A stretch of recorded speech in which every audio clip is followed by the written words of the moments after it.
We've got historical relations with South Africa. 1652, the first arrivals in this country. It took another 200 years for us to get them in 1863. The rapid changes that happened between then and now have brought our bond together. From decolonization to resistance, now it's time for trade. So young people in Uganda are looking for work just as much as South African young people. The only way to really optimize this relationship is we add value to our foods between each other. So we produce so much food, but we can't keep it in the shelf for long. We don't have storage and refrigeration. South Africa has technology and a larger market. Secondly, we have investment in Uganda from South Africa, banking, telecoms, strong service companies that have come there. We don't have reciprocal companies in South Africa, and it bothers us because if you can't balance trade, skills, that relationship doesn't last too long. So for us, this is key, that we strengthen the bilateral, but we do more trading and cross investment in our countries. At political level, there's a lot that's happening on the continent, and Uganda being in the Great Lakes region, and South Africa currently the chair of the Peace and Security Council of the African Union. How do you see the role of South Africa and Uganda at political level, looking at what's happening in the Great Lakes region right now? So if you permit me to speak a little plainly, we both are governed by liberation movements.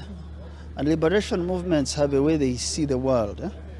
They are not restricted by particular nuances from the West. They face things because they have cultural, historical context. So the late President Mandela helped restoration of peace process in Burundi along with President Museveni. Today, South Africa chairing this committee is so critical because Uganda is in Eastern Congo at the invitation of East African community, because Congo has joined us, to deal with rebel groups, insecurity in Eastern Congo. And we're not just working alone. We have Kenya, we have Tanzania, we have South Sudan acting together.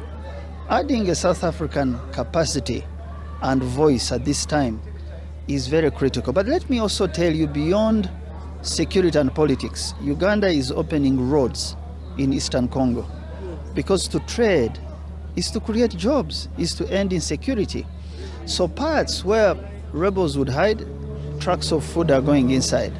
You reduce the potential for fighting if you can bring the bigger gun in the room, South Africa, to trade with East Africa using Uganda as a base. To ensure that South Africa is seen as a partner, not a big brother, how do we deal with that? Africans are very cultured people. We don't invite ourselves in people's homes, and therefore the question of who is bigger, who's smaller, the solution you've seen, we speak ACFTA. You come as you are, you open your market, you bring technology, and South Africa is doing this. We don't see South Africa as, and it's no harm to say big brother, because we are not born at the same time, but we bring special capabilities in the family. We see South Africa as a member of the family that stabilizes Africa, that has both the history, the resources, and understanding because of the conflict you had here for a very long time. So it is time to speak plainly to each other about what matters in Africa. And what matters is stability, what matters is trade, what matters is investment, value addition, manufacturing, so we can keep jobs in our countries and stop young people from leaving the continent for whatever reasons to become extremists that end up in all these places.